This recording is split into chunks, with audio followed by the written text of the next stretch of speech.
अस्सलाम वालेकुम नाज़रीन, मैं हूं आपका मेज़बान फ़याज़ वलाना और आपका शुक्रिया आपने वक्त निकाला फ़याज़ वलाना ऑफिशियल यूट्यूब चैनल के लिए। नाज़रीन, मेरे साथ शरीक गुफ्तगू हैं वाशिंगटन डीसी से पाकिस्तान के सीनियर तरीन सहाफ़ी जनाब शाहीन सबाई साहब। अस्सलाम वालेकुम सर। सर आपको भी सलाम और आपके सारे देखने वालों को मेरा सलाम और वालेकुम सलाम सबको। Thank you sir. Sir, chief of army staff general Asim Munir साहब लंदन गए हुए हैं और ये पहले आर्मी चीफ नहीं हैं जो वहाँ गए हों, क्योंकि हमारा एक हम कॉमनवेल्थ के मेंबर हैं और पुराना उनके साथ हमारा ताल्लुक है। लेकिन पहली दफ़ा शायद पाकिस्तान की हिस्ट्री में कोई आर्मी चीफ लंदन गए हैं, तो आगे पब्लिक रोड्स पर आ गई है और लोगों ने नारे लगाए हैं और वहाँ के लोकल मीडिया ने उसे कवर भी किया है, देखा भी है। और जिस तरह के वहाँ लोगों ने तकारीर की हैं और फिर अब इमरान खान का लेटर भी लोग वहाँ डिस्ट्रीब्यूट कर रहे हैं, दे रहे हैं। आप इसको किस तरह देखते हैं सर? देखिए ये यूके में और लंदन में तो इस तरह के प्रोटेस्ट होना और प्राइम मिनिस्टर्स के खिलाफ, विजिटर्स के खिलाफ कॉमन है, हर रोज होते हैं। वहाँ के तो लोगों का कोई इम्पोर्टेंस नहीं है इसमें, सिर्फ ये देखते हैं कि जी किस प्रोटेस्ट में कितने लोग आए और कितना जज्बे के प्रोटेस्ट था और कितना बड़ा वो क्राउड था, और ये सब चीजें देखते हैं। वो वहाँ का मीडिया भी उसको उसी तरह रिएक्ट करता है। ठीक। तो पाकिस्तान और लंदन में तो इससे पहले बहुत बड़े बड़े प्रोटेस्ट हो चुके हैं खुद इस, मगर स्पेसिफिक आर्मी चीफ की विजिट के ऊपर कोई टारगेट करके एक प्रोटेस्ट करना, ये मेरा ख्याल है कुछ बहुत कम हुए होंगे इस तरह के। बिल्कुल ठीक। और जिस तरह लोगों ने जाके वहां नारे लगाए, सर्दी थी बहुत, सुना है कि बारिश भी हो रही थी, लोग पहुंचे वहां पे, जाके उन्होंने प्रोटेस्ट किया। फिर वो लेटर जाके उन्होंने एम्बेसी में जमा करने की कोशिश की, वो बंद करके भाग गए एम्बेसी वाले। जी। और उसके बाद फिर वो लेटर वेटर वही उनके लेटर बॉक्स में छोड़ के आ गए। तो ये एक बड़ा मतलब है कि एक इफेक्टिव एक उनका एक इवेंट था जो उन्होंने रजिस्टर किया वहां पे।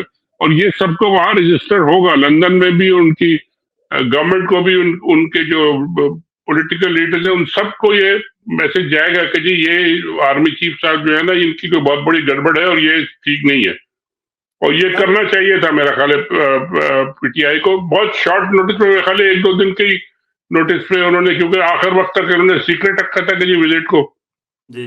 तो फिर भी ये हो गया और होना चाहिए था और बड़ा अच्छा हुआ। अब ये कि इस विजिट में अंदर बातें बातें क्या हुई है वो तो अब वो बताएंगे तो पता चलेगा। लेकिन ये भी एक इम्पोर्टेंट सवाल है कि जी इस मौके पे, जैसा कि मैं अभी देख रहा था, आपने भी देखा शायद, ज़ल्मे खलीलजाद ने कल कल अपने ट्वीट में ये लिखा था कि जी ये बुचर ऑफ इस्लामाबाद को आपने क्यों, किस खाते में बुलाया और क्यों इतने गार्ड ऑफ जी। ऑनर और सैल्यूट और ये सब दे रहे हैं आप। जी। तो वो खैर सैल्यूट और गार्ड ऑफ ऑनर वाले तो वो तो अगर तंजानिया, युगांडा, सोमालिया का आर्मी चीफ भी आए अगर वो, तो उसको भी देंगे वो, क्योंकि उनका प्रोटोकॉल है, वो तो अलग बात है। बिल्कुल। लेकिन ये कि बुलाया क्यों है इनको, जी। तो बुलाए की रीजन मैंने जो पूछा लोगों से कि भाई क्यों बुलाया इनको, इस वक्त क्या तकलीफ हुई है, जी। तो उन्होंने कहा 2 रीजन हो सकते हैं। एक तो ये कि इनको समझाया जाए कि भाई ये आप जरा कुछ अकल के नाखून ले और ये जो कुछ आप कर रहे हैं ये आप थोड़ा बंद कर दे, वरना हमें भी फिर एक पोजीशन लेनी पड़ेगी जो आपके लिए मुनासिब नहीं होगी। जी। और दूसरा, ये तो नहीं हो सकता कि उनको कहे कि जी जो आप कर रहे हैं बिल्कुल ठीक कर रहे हो, करे जाए, मारी जाओ तो पाई जाओ तो खाई जाओ, इस तरह तो नहीं है यूके वाले कर सकते। जी। तो ये दोनों पोजीशन में से अब जो उनके स्टेटमेंट आएंगे और जो उसका रिएक्शन आएगा, जो रिजल्ट आएगा, वो पता चल जाएगा। सर, ज़ल्मे खलीलजाद ने जो बात की है बुचर ऑफ इस्लामाबाद, वो तो बीइंग आसिम मुनीर पे उन्होंने तनकीद की है और जी यूके में उन्हें जो प्रोटोकॉल मिल रहा है वो being army chief of Pakistan मिल रहा है। तो पाकिस्तान आर्मी का चीफ होने की वजह से आपको इज्जत मिल रही है, लेकिन जो आप बुचर ऑफ इस्लामाबाद का जो आपका रोल है वो बीइंग आसिम मुनीर है। वो आर्मी आपको नहीं कह रही कि जाओ ये करो, वो आपका जाती फेल है जो आप कर रहे हैं। सर, वो आर्मी चीफ तो पाकिस्तान का ही है ना, वो तो अब उनको बुचर ऑफ इस्लामाबाद कहा गया है, तो पाकिस्तान आर्मी का ही चीफ को बुचर ऑफ इस्लामाबाद कहा गया है ना। और इस कंडीशन में कि जब देखिए एक बात आप नोट करें, मैंने भी काफी दिन से नोट कर रहा हूं, जी। पूरे 1 महीना हो गया ट्रंप एडमिनिस्ट्रेशन को आए हुए, और जी। बड़े बड़े उन्होंने ऐलान किए, बड़े बड़े ऊपर नीचे उकट पकट, पता नहीं दुनिया भर में लड़ाइयां बड़ाइयां, सब बांध खोल, डिपोर्टेशन हो रही है, क्या क्या हो रहा है। एक महीने में इतना एजेंडा मैंने कभी किसी प्रेसिडेंट के फर्स्ट मंथ में नहीं देखा। जी मगर इंडियन भी आ गए, 4-5 और लोग भी, प्रेसिडेंट भी आ गए, वॉशिंगटन भी विजिट कर चुके हैं, सब मुलाकातें, फोन हो रहे हैं, पुतिन से बातें हो रही हैं, क्या क्या हो रहा है। पाकिस्तान का नाम किसी जगह किसी एक तस्करे में है ही नहीं, कहीं भी। आप मुझे बताने कहीं अगर आए हो।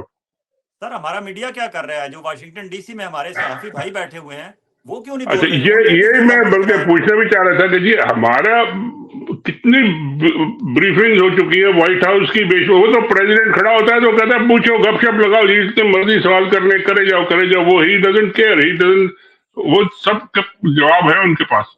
बिल्कुल। स्टेट डिपार्टमेंट की ब्रीफिंग शुरू हो गई है, वहां भी पाकिस्तान के पता नहीं मीडिया वाले कहाँ हैं, क्या सो रहे हैं, क्या उनको चुप करा दिया गया है, क्या वो खुद ही चुप हो गए, जा नहीं रहे, क्या मुझे नहीं समझ आ रही। मैंने अपने दोस्तों को कुछ मैसेज ऐसे ही भेजे, मैंने कहा जी ये कोई जाके पाकिस्तान का इश्यू तो रेज करे, तो पहली दफा ट्रम्प से पब्लिकली पूछ तो ले भाई कि पाकिस्तान भी एक मुल्क है, आपका कोई पॉलिसी है उसके बारे में? नहीं है, जो भी हो। जी लेकिन अभी तक नहीं हुआ और मैं हैरान हूं इस बात पे। और मैं अपने दोस्तों से भी काफी उनको कह रहा हूं कि जी सवाल करो, कोई जवाब तो देंगे ना वो कुछ ना कुछ। तो अभी तक हालांकि तो नहीं हुआ ये, और मुझे हैरानी है कि क्यों नहीं हुआ। हमारे सर दोस्त जो वाशिंगटन डीसी से रिपोर्ट करते हैं बैक होम, पाकिस्तान के टेलीविजन चैनल्स को, पाकिस्तान के न्यूज़पेपर्स को, बड़े बड़े अखबारात हैं और टेलीविजन नहीं चैनल नहीं, हैं। काफी अच्छे लोग हैं, काफी अच्छे सवाल करते हैं वो लोग वहां खड़े जी होके, बिल्कुल। जी। दूसरी तरफ सर, जो विल्सन ने कल एक ट्वीट किया है कि general Asim Munir, de facto military ruler of Pakistan, go back to the barracks, end military rule and free Imran Khan. ये सारे इसे तकरीबन 10-12 घंटे हो चुके हैं और ऑलमोस्ट 1 मिलियन लोगों तक जो है ये पहुंच चुका है मैसेज उनका।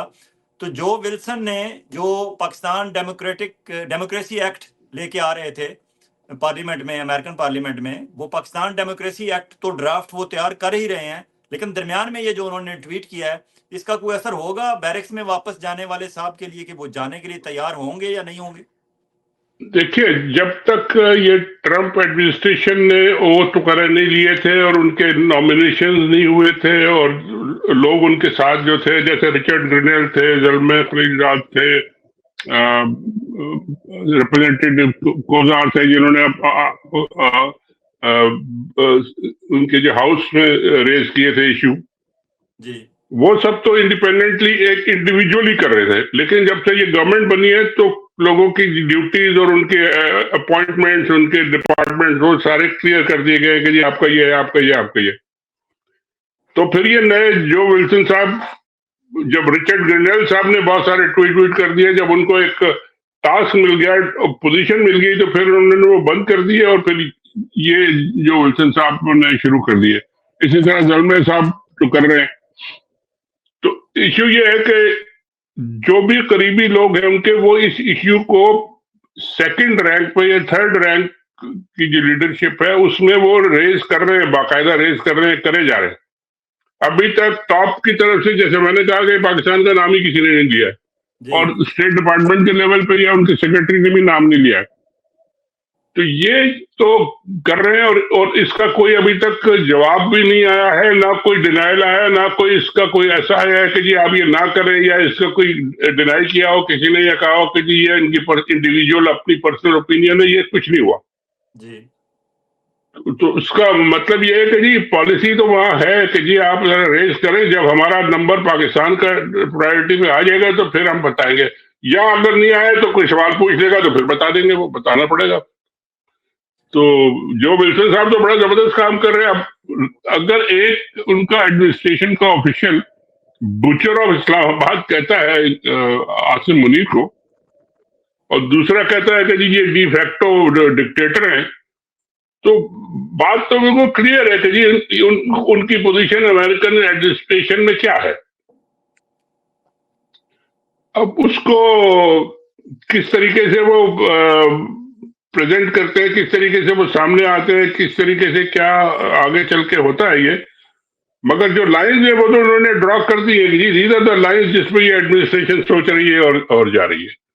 सर तो जो विल्सन तो चले पाकिस्तान काकस को लीड कर रहे हैं, उनका काम है वो पाकिस्तान काकस को अगर हाउस ऑफ रिप्रेजेंटेटिव में चला रहे हैं तो वो तो बोलेंगे, मुसलसल बोलेंगे।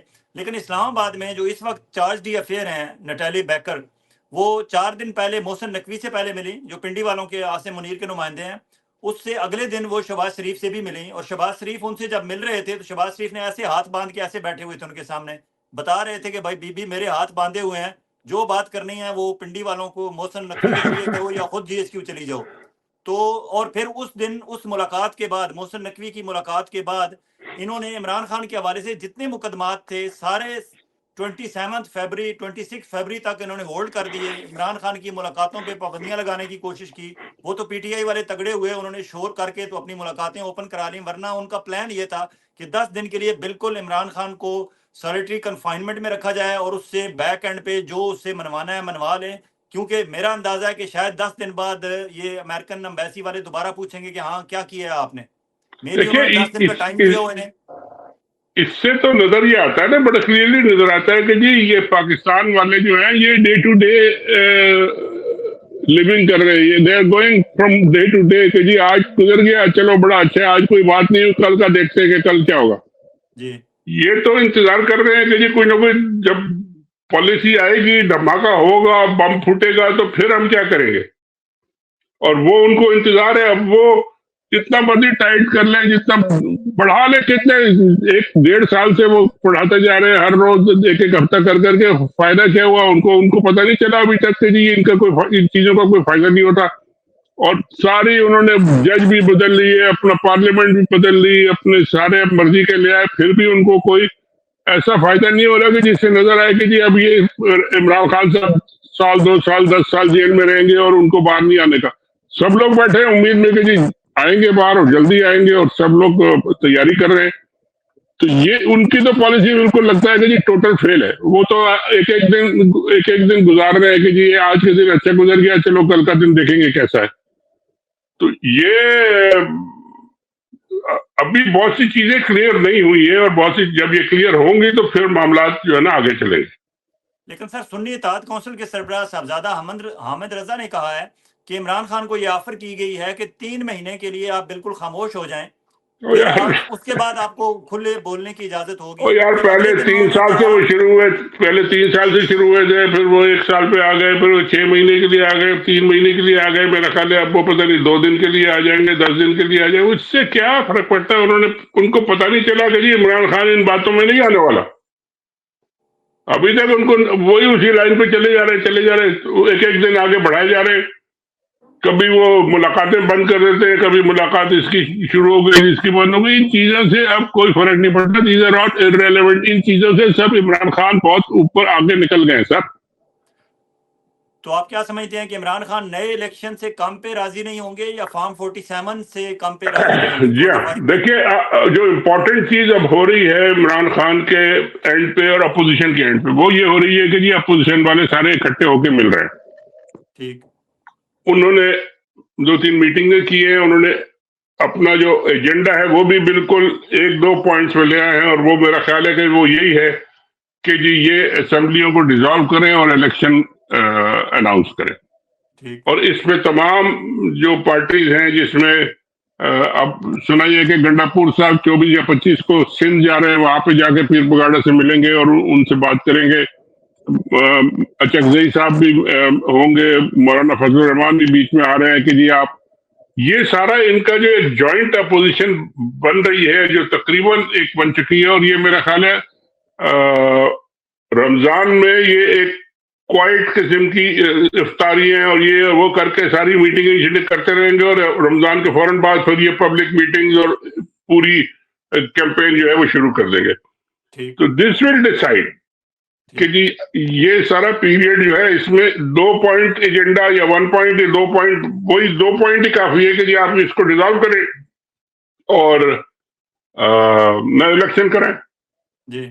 उसमें सारी अपोजिशन आ गई तो फिर इनके ऊपर प्रेशर आएगा, और सारी दुनिया से भी प्रेशर आएगा कि जी आपने ये जो कुछ किया है ये एक्सेप्टेबल नहीं है, अब आप इसको वापस करें। और फिर उसमें जाहिर है इमरान खान को भी और बाकी लोगों को भी अपनी एडजस्टमेंट्स करनी पड़ेंगी, कुछ ना कुछ आपस में गिव एंड टेक करना पड़ेगा, मगर वो होगा उसूलों की बेस पे और शेयर की बेस पे, रीजनेबल बेसिस पे, और वो हो जाएगा। ठीक। तो फिर ये एक अपोजिशन पूरी जब खड़ी होगी तो फिर इनकी असली पोजीशन नजर आएगी कि गवर्नमेंट कहाँ खड़ी है, और ये नून लीग वाले और ये पीपीपी वाले कहाँ खड़े हैं, ये तो हवा में उड़ जाएंगे। सर मियां नवाज शरीफ साहब, आप क्या समझते हैं कि वो उन्होंने अपनी बेटी की मरियम नवाज की सक्सेसफुल लॉन्चिंग कर ली है, और अब वो जिस तरह के उन्होंने सब्ज इनकलाब ला रही थी चुलिस्तान में, वो सब्ज इनकलाब के सब्ज बाग क्या वो फ्रूटफुल समझते हैं कि मियां नवाज शरीफ साहब के हाँ दिस इज द टाइम कि मैं अपनी बेटी को प्राइम मिनिस्टरशिप के लिए अगले इलेक्शन के लिए कैंडिडेट अब मैं बना सकता हूँ। वो पब्लिक गैदरिंग भी उन्होंने नारोवाल में अच्छा जलसा भी कर लिया। मियां साहब कुछ सेटिस्फाई होंगे इस सब्ज बागों से, इस सारे सूरत हाल से? यार ये सबज कहानी जो है ना, ये बड़ी खतरनाक कहानी है। मैंने भी एक दो ट्वीट कर दिए थे सबज को देख के इतना शोर मचा, वो पता नहीं कितने उस पे वीलॉग हो गए। मैंने ये सिर्फ कहा था कि जी ये जिन लोगों ने ये इनको सबज कपड़े पहना के यहाँ खड़ा करके और आंखें नीचे करके यूं खड़ा कर दिया, और इसकी तस्वीरें भाई हो भी गई, अगर आपने यूं कर भी दिया है तो मोमेंट रहता है, तस्वीर आ जाती है, कोई मसला नहीं। जी। आप उस तस्वीर को, और दूसरे साहब जो है वो हंस के देख रहे हैं कि जी मैं केक आ गया मैं खाऊंगा।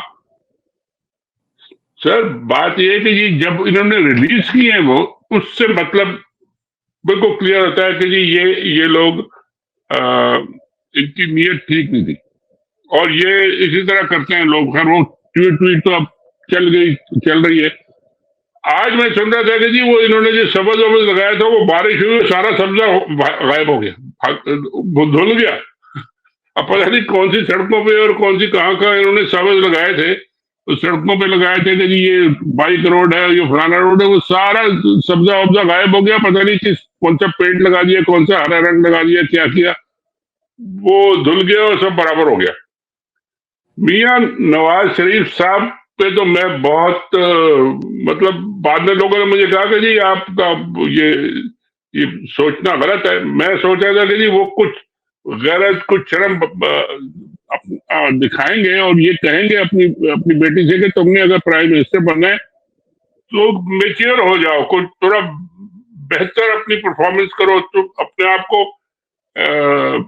शो करो कि जी तुम्हारी लीडरशिप है, और तुम फौजी लोगों से, जर्नलों से, लीडरों से, मुल्क दुनिया भर के लोगों से आप खड़े होकर बराबरी की सतह पर बात कर सकती हो। बिल्कुल सही। वो तो उन्होंने कुछ किया नहीं। और वो अब तो फिर जब मैंने ये बात की लोगों से, तो उन्होंने कहा जी ये आप उनसे क्यों एक्सपेक्ट कर रहे हैं, मियां साहब तो ये नहीं करेंगे। मैंने कहा क्यों? उन्होंने कहा जी अगर आप याद करें, और मैं आपको सुना भी देता हूँ, हो सकता है कि ये किस्सा लोगों को याद भी ना हो। सऊदी अरबिया गए थे तो वहां इनकी एक और बेटी थी, छोटी जो है जी। वो वहां ये जिला वतनी की वतन काट रहे थे, और उनकी बेटी जो है, या तो बेटी को कोई सऊदी प्रिंस पसंद आ गया, या सऊदी प्रिंस को वो बेटी पसंद आ गई, ठीक। और उन्होंने शादी करनी पड़ी, शादी कर ली। अच्छा। और ये फैक्ट है, इसमें आप कोई इसमें डिनायल नहीं है। जी। और जब वो शादी कर ली तो सऊदी तो अपने शहजादे हैं, बादशाह हैं, वहां क्या कमी है। उन्होंने थोड़े दिन, 2-4 महीने, 6 महीने, साल भर के बाद उन्होंने कहा जी वापस जाए, अब बस खत्म, आपकी जरूरत नहीं है, तो उन्होंने छोड़ दिया।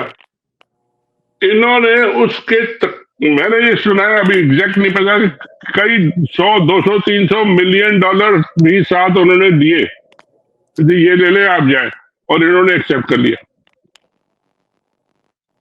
और उसके बाद फिर उसी लड़की की जबरदस्ती इसहाक डार के बेटे से शादी कर दी कि जी इसको चुप चुपा के बस, और वो लड़की फिर आज तक सामने नहीं आई।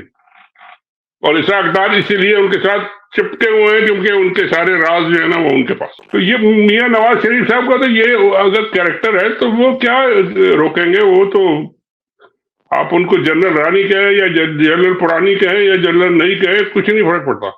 अब भी दोबारा भी वो तुर्की के सदर आए थे, तो उनके साथ भी कुछ ये किया, उन्होंने हटा दिया, उन्होंने कहा जी हटो हटो। तो ये तो इन लोगों का अगर शेवा यही है कि जी इस तरीके से इन्होंने अपनी पब्लिसिटी करानी है कि जी हम बड़े करीब हैं और हम बड़े दोस्त हैं और गले मिले या बात करें, तो ये तो मुझे नहीं समझ आती।